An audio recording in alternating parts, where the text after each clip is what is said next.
चंद्रयान चांद की दुनिया के ऐसे ऐसे रहस्य जिसे दुनिया भर की स्पेस एजेंसियां आज तक उजागर नहीं कर पाई। चंद्रयान 3 के विक्रम लैंडर ने उसको कर दिखाया है। इसरो चीफ ने मिशन को लेकर एक और बड़ा खुलासा किया और नामुमकिन को मुमकिन करने निकला हमारा चंद्रयान 3। दोस्तों, अब अपने मिशन के बेहद करीब है। हम सभी इस बात को बहुत अच्छे से जानते हैं कि चंद्रयान दिन हमारे लिए कितना बड़ा और महत्वपूर्ण मिशन है, क्योंकि इस मिशन के पीछे हमारे वैज्ञानिकों की कई सालों की मेहनत, अरबों रुपए का बजट और सबसे जरूरी हमारे देश की इज्जत भी साथ में दांव पर लगी हुई है। और अभी तक के मिशन को अगर देखें तो चंद्रयान 3 ने हमारे सर को एक पल के लिए भी झुकने नहीं दिया है और एक से बढ़कर एक मुश्किलों को भी हमारा यह अंतरिक्ष यान चुटकियों में पार करते हुए आगे बढ़ रहा है। इसी सिलसिले में चंद्रयान ने फिर से एक ऐसा कारनामा कर दिखाया है जिससे हम सभी भारतवासियों का सीना गर्व से चौड़ा हो रहा है। लेकिन इसमें सोचने वाली बात तो यह है कि अब वह घड़ी दूर नहीं है जिस पर आकर हमारा चंद्रयान 2 फेल हुआ था। चंद्रयान 3 के लिए आगे की स्थिति बहुत ज्यादा भयानक और खतरनाक होने वाली है, जिससे वैज्ञानिकों को इस मुश्किल पड़ाव का सामना करते हुए चंद्रयान 3 की सफलतापूर्वक सॉफ्ट लैंडिंग करनी है। इसरो के अध्यक्ष सोमनाथ ने लैंडिंग के बारे में अहम जानकारी देते हुए यह साफ कर दिया है कि अब आगे का सफर चंद्रयान के लिए सबसे ज्यादा मुश्किल होने वाला है और इसी के चलते इसरो के कमांड सेंटर में मौजूद वैज्ञानिक 24 घंटे बिना रुके इस मिशन को सफल बनाने की कोशिश में जुट गए हैं। हालांकि अब इस मिशन को लेकर वैज्ञानिक ही नहीं बल्कि आम लोगों की भी चिंता बढ़ गई है, क्योंकि दुनिया भर में लोग इसके सफल होने की बात कर रहे हैं। और अब आगे सॉफ्ट लैंडिंग करने के लिए इसको कौन कौन सी चुनौतियों का सामना करना होगा, यह सब कुछ आज हम आपको बताने वाले हैं, इसलिए वीडियो को अंत तक जरूर देखें। चंद्रयान 3 इस समय चांद की सतह के बेहद नजदीक है और इसका आखिरी पड़ाव यानी लैंडिंग प्रोसीजर स्टार्ट हो चुका है।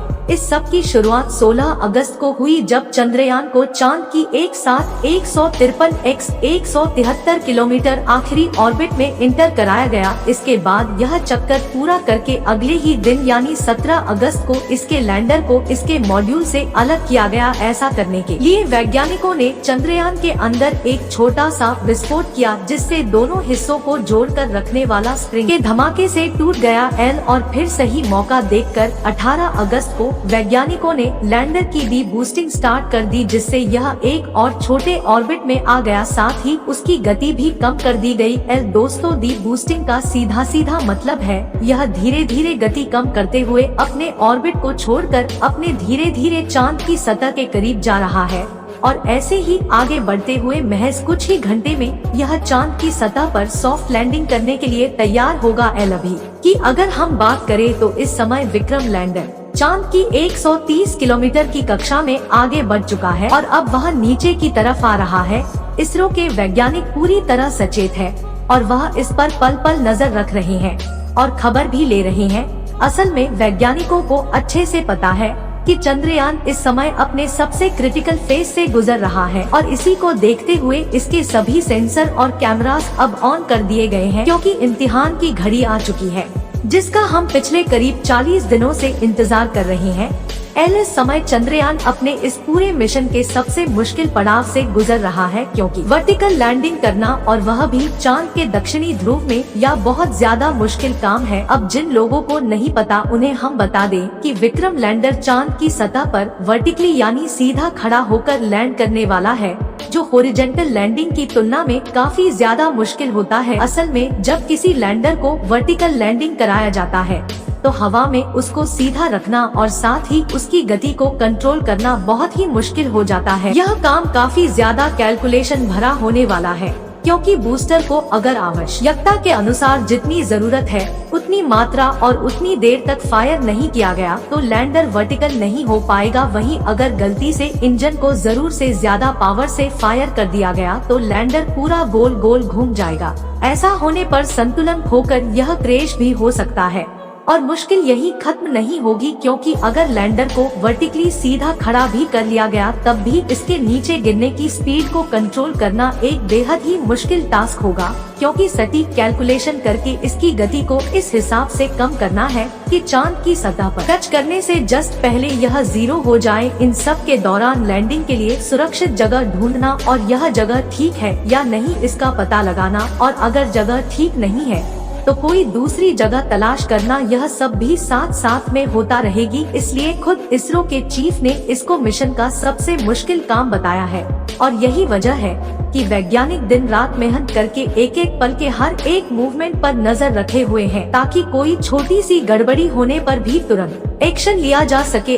वैसे हमारे वैज्ञानिकों पर हम पूरा भरोसा कर सकते हैं, क्योंकि उन्होंने मिशन में जिस तरह सभी मुश्किलों को पार किया है, वैसे ही इस चैलेंज को भी पार कर लेंगे, क्योंकि एक तो हमारे वैज्ञानिक बहुत ज्यादा काबिल है, जिसमें कोई शक की बात नहीं है, और दूसरा इनके पास चंद्रयान 2 के फेलियर का एक्सपीरियंस भी है।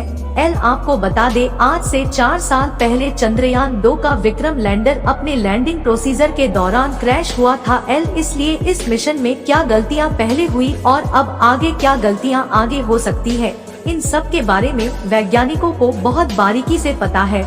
तो दोस्तों, इस बार हमारा चंद्रयान 3 का लैंडर 23 अगस्त के दिन शाम 6:04 पर लैंडिंग करने वाला है। इस काम को सफल बनाने वाले इसरो के वैज्ञानिकों को कमेंट में बधाई देना बिल्कुल ना भूले। चलिए दोस्तों, इस वीडियो को यहीं पर खत्म करते हैं।